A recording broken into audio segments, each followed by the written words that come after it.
Everywhere around the globe, superhumans with a connection to the Dark Force dimension simultaneously lost control of their powers and started getting sick, while a dark substance of unknown origins erupted from their bodies. Within minutes, this dark substance covered the entire planet, blocking out the sun and the moon, creating an eternal night. Over in New York City, Iron Man asks the Scarlet Witch what is going on, and she reports back, saying that Marcus Daniels, aka Blackout, exploded, and a dark substance started pouring out. Wanda says that all Dark Force users have become portals to the Dark Force dimension, and Iron Man asks if she can close them with her magic. She says yes, and maybe afterward she can go and punch out Galactus if he wants. On the other side of the city, the same thing happened to Shroud, and Tigra and Hunter's Moon quickly realized that this wasn't an accident. The sky was darkening and hiding the sun and the moon. Out of nowhere, a horde of vampires attacked the city, and pretty soon they were fighting for their lives. In just 1 hour, major cities across the world were all invaded by hordes of vampires. China, Colombia, and South Korea were all dealing with the same thing. This was a coordinated invasion. But who could be behind this? 2 people were running towards the borders of Latveria, running away from a pack of vampires. They crossed the border, and just as the vampires wanted to do the same, they burst into flames. Dr. Doom was pleased, saying that Latveria's borders are secured from the vampire invasion. The new Spider-Man was also dealing with the vampire invasion and killing one of the vampires when Blade arrives and says that things are looking bad, but he has a plan and needs Spidey's help. Thor and Captain Marvel ask the other Avengers where all these vampires came from, but Black Panther says he doesn't have a clue. Vision says that Dracula was missing, and maybe he was behind the attack, but Captain America says that's very unlikely.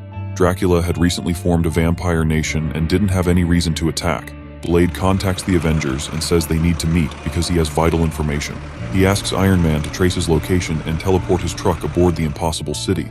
Several moments later, all the Avengers were teleported aboard the Impossible City, while Thor remarked he needed to get back to fighting vampires on the ground. Pretty soon, Blade and his truck were also teleported, but something wasn't right, and the Avengers felt a sharp pain inside their heads. A group of villains from the Dark Force dimension, called the Blood Coven, sprang out from inside the truck. Bloodstorm says they waited a long time for this, and orders his team to attack. The villain named Unusual quickly deals with the Scarlet Witch, having the ability to absorb her magic. The one called Damascene attacks Thor and leaves deep cuts all over his body, while Bloodstorm says he can cut through anything, including the Thunder God. Vision was badly injured, while Iron Man was immobilized by the one called Cruel. Cruel says he can't wait to cut off his armor and cause even more pain to his bare flesh. Smoke Eater says each of them is equipped to deal with every member of the Avengers and they have no way of escaping. Bloodstorm says that Captain America will be a fine prize for his master, especially after they turn him into a vampire, and he will be their symbol. Smoke Eater feeds on other souls to sustain his power, and he had feasted on very potent ghosts to match the Avengers' strength before coming here. Thor was badly injured, but he says that they can't turn him into a vampire, nor can they kill him, but they had other intentions, and Damascene throws a sharp object straight through his brain. Black Panther knew that the fight was lost and asked the Impossible City to evacuate the Avengers, starting with Captain America, while he attacked the Blood Coven alone. Bloodstorm punched a hole through T'Challa's body, frustrated that he helped the Avengers escape. Captain America couldn't do anything but scream his name in vain. Meanwhile, Doctor Strange and his wife Clea were reading magic books, trying to assemble the Montes formula when someone interrupts them. Blade says hello and asks if this spell will kill every vampire on Earth. He wonders how they could possibly pull it off because they need the Darkhold to do it, and the Scarlet Witch had eaten the Darkhold some time ago.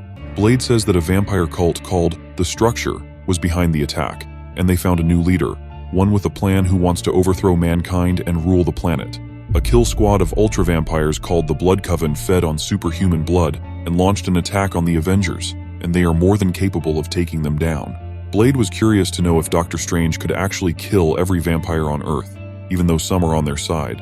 Strange says that he is a doctor after all, and if he must cut away a limb to save the patient, he will do it. He will accept his own damnation to save his world. He asks Blade if he knows who this new leader of the Structure is. Could it be Dracula? But no, it wasn't Dracula who put out the sun and released the vampires into the world. It was Blade who was behind this entire attack. He gets behind Strange and stabs him through the chest with his sword, and then turns him into a vampire he can control.